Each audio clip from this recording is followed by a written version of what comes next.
Good morning to all of you students. पिछले video में हमने इंडियन बजट को पूरी तरह से डिस्कस किया था। आज हम बजट पर आधारित इम्पोर्टेंट क्वेश्चंस डिस्कस कर लेते हैं जो बोर्ड के एग्जाम के पॉइंट ऑफ व्यू से इम्पोर्टेंट हैं। Category whether it is direct tax and indirect tax. इसमें क्वेश्चन पूछ लिया जाता है कि आपने वर्गीकरण करना है कि ये प्रत्यक्ष कर है या अप्रत्यक्ष कर है। और स्टूडेंट्स एक बात ज़रूर ध्यान रखनी है कि कर बताते हुए कि प्रत्यक्ष है या अप्रत्यक्ष, डायरेक्ट है या इनडायरेक्ट, आपको रीज़न भी बताना है, अदरवाइज मार्क्स नहीं मिलेंगे। First question is corporation tax, निगम कर। It is direct tax as its impact and incident lie on the same person।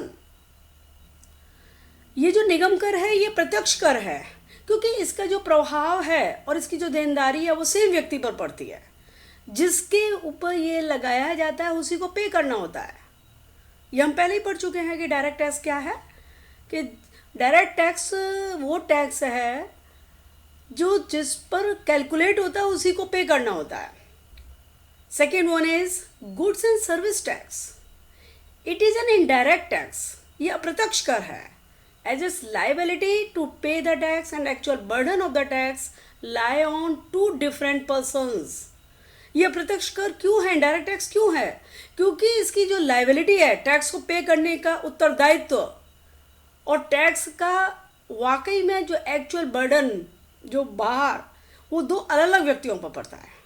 जैसे कोई एक प्रोड्यूसर आइटम्स का प्रोडक्शन करता है तो उसको ही जीएसटी पे करना चाहिए, लेकिन जो कंज्यूमर आइटम को खरीदता है तो उसको जीएसटी देना होता है।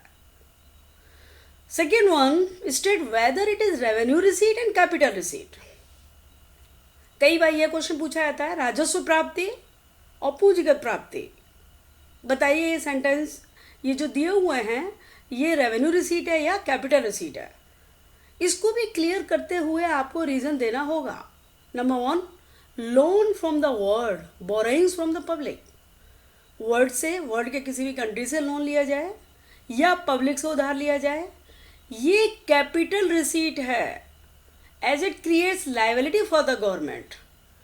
ये आप पढ़ ही चुके हैं कि जो रेवेन्यू रिसीट है वो उससे कोई देनदारी नहीं बनती, लेकिन जो कैपिटल रिसीट है इससे गवर्नमेंट की लाइबिलिटी क्रिएट होती है, उत्तरदायित्व तो बनता है, उसको चुकाना होता है।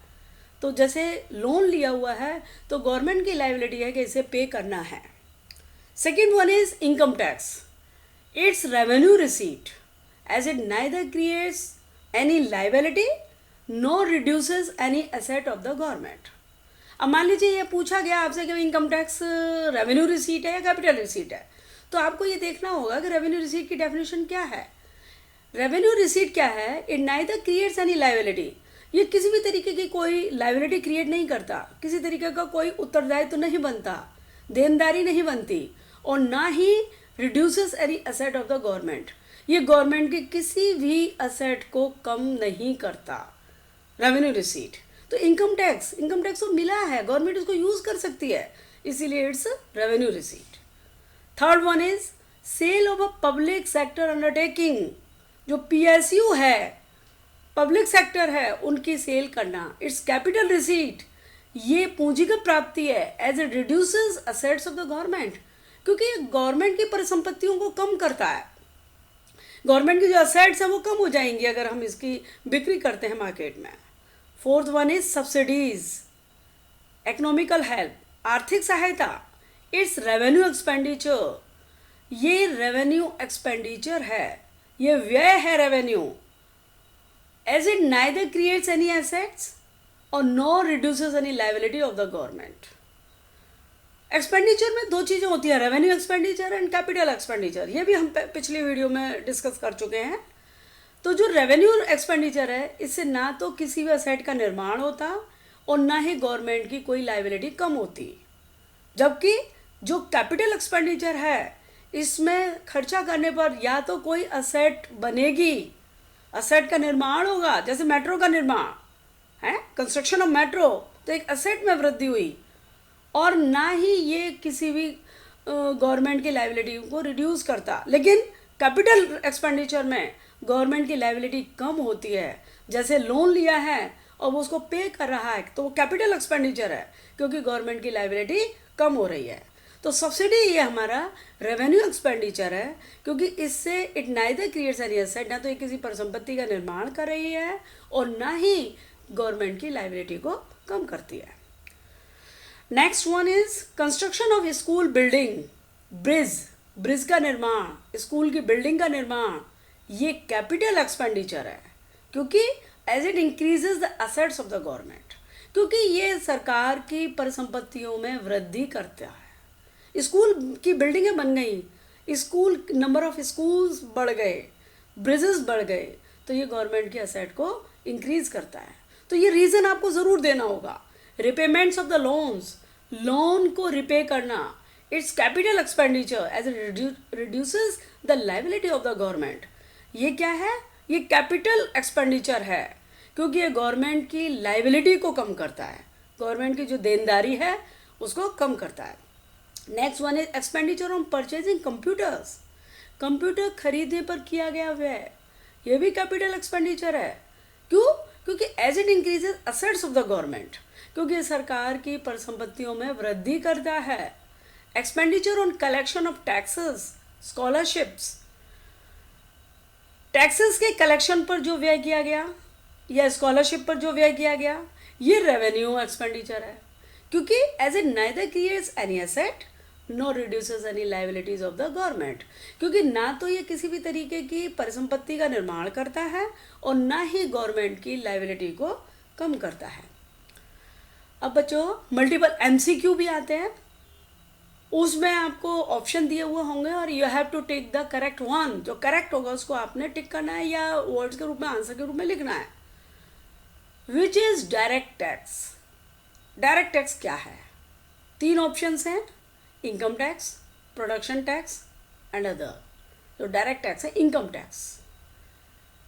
You are suppose not to write any reason, आपको इसमें रीजन नहीं लिखना है, इसमें केवल आपने करेक्ट ऑप्शन लिखना है। Second one is wealth which doesn't have legal here is called, वो संपत्ति जिसका कोई कानूनी वारिस नहीं होता वो कहलाती है डोनेशन, एस्टीट या स्पेशल असेसमेंट। डोनेशन दान, एस्टीट ही होती है जो वो संपत्ति जिसका कोई लीगल वारिस नहीं होता उसको हम कहते हैं escheat. Which is not non tax receipt, गैर कर प्राप्ति क्या नहीं है?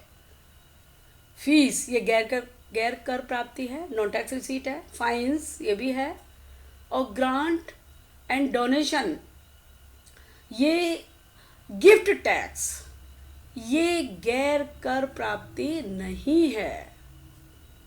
नेम ऑफ फाइनेंस मिनिस्टर, बच्चों जो आजकल करंट वित्तीय मंत्री कौन है ये पूछ लिया तो ऑप्शन दिया आपको निर्मला सीतारमण या विमला जैन। तो you must know the name of our finance minister, the name is Nirmala Sitharaman. Next question is borrowings equals to, borrowings किसके इक्वल होती हैं? रेवेन्यू डेफिसिट के, प्राइमरी डेफिसिट के या फिस्कल डेफिसिट के? ये भी आप पढ़ चुके हैं। Borrowings equals to fiscal deficit. Next, which is non tax receipt, क्या नॉन टैक्स गैर कर प्राप्ति क्या है? Gift tax, production tax, donation, corporation tax. तो गैर कर प्राप्ति क्या है? डोनेशन, बाकी तो टैक्स रिसीट है।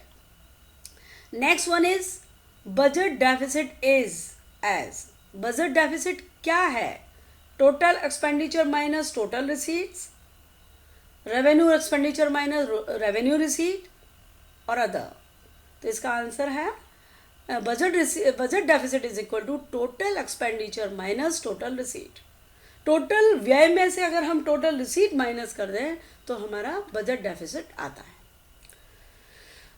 Next question is income tax receive by the government is, वो इनकम टैक्स जो गवर्नमेंट ने प्राप्त किया है वो क्या है? रेवेन्यू रिसीट है या कैपिटल रिसीट है? That is revenue receipt. Next one is borrowing from Japan for construction of metro, हमारी मेट्रो के कंस्ट्रक्शन के लिए जो जापान से लोन लिया गया, उधार लिया गया, तो what is it, revenue receipt या capital receipt? Capital receipt. These questions are also just like MCQs. Therefore, you have to take the correct one. Yeah, you have to choose the correct option. Third one is dividend on government investment. Government investment पे जो dividend मिला वो क्या है, revenue receipt या capital receipt? Revenue receipt, क्योंकि इससे ना तो कोई परिसंपत्ति का निर्माण हुआ है और ना ही कोई देनदारी कम हुई है. License and court fee receive by the government. License और कोर्ट की फी जो गवर्नमेंट ने प्राप्त की है वो क्या है, रेवेन्यू रिसीट या capital receipt? Revenue receipt. Sales of shares of PSU, PSU की जो शेयर्स की बिक्री हुई वो क्या है, रेवेन्यू रिसीट या कैपिटल रिसीट? कैपिटल रिसीट्स, क्योंकि इससे गवर्नमेंट की परिसंपत्तियां कम हुई हैं. Income from the sale of spectrum like 2G and 3G, revenue receipt या capital receipt? It is revenue receipt. Disinvestment, विनिवेश, जो परिसंपत्तियों को बेचा गया, रेवेन्यू रिसीट या capital receipt? It is capital receipts. And last type of questions, fill in the blanks with appropriate words. कई बार ये भी क्वेश्चन पूछ लिए जाते हैं, वर्ड्स दिए हुए हैं और आपने उनको फिल करना है, या कई बार वर्ड्स नहीं दिए जाते and you have to choose the correct word according to the sentence. तो I have given you answers. Government budget is a statement of expected receipt and expected of the government. Government budget क्या है, अनुमानित प्राप्तियों और अनुमानित व्यय. व्यय आना चाहिए, तो करेक्ट वर्ड है एक्सपेंडिचर. स्टूडेंट से ध्यान रखना, इस टाइप के वर्ड्स आंसर के फॉर्म में आपको एग्जाम में नहीं दिए जाएंगे. I have given to you just for example. Second one is allocation of resources is one of government budget. Resources का, संसाधनों का आवंटन गवर्नमेंट बजट के उनमें से एक है. किस में से? ऑब्जेक्टिव्स, उद्देश्यों में से एक है. You have to clear the meaning of the sentence and therefore put the correct word. आपने सही सेंटेंस का मीनिंग देखना है और उसके बाद करेक्ट वर्ड यूज करना है. Money received from the sale of Air India shares is, Air India shares की सेल से जो पैसा प्राप्त हुआ वो कैसा रिसीट है? कैपिटल रिसीट, पूंजीगत प्राप्ति है, क्योंकि उससे परिसंपत्ति कम हुई है. Excise duty is a part of receipt. कैसी रिसीट है ये? Revenue capital? Revenue receipt. Excise duty just like tax.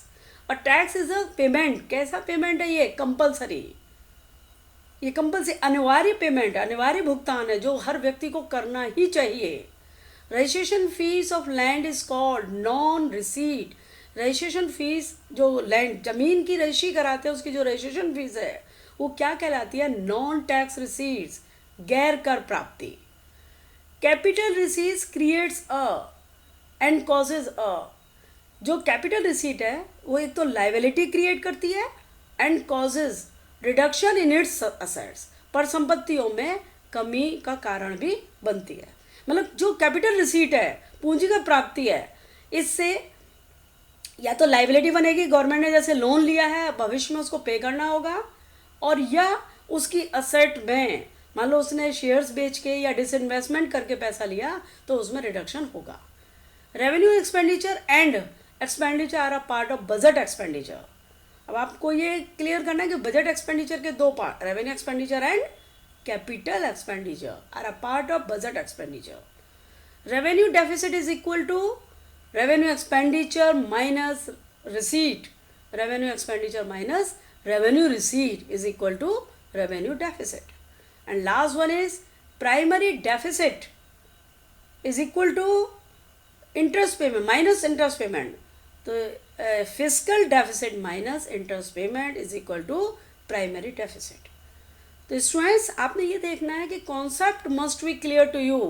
किसी भी टाइप के क्वेश्चंस क्यों ना पूछ लिए जाएं, एमसीक्यूज हों, आपका फिल इन द ब्लैंक्स के फॉर्म में आए, या विद रीज़न आपको कैटेगरी करने के लिए आ जाए, you may solve each and every type of questions if concepts are clear to you.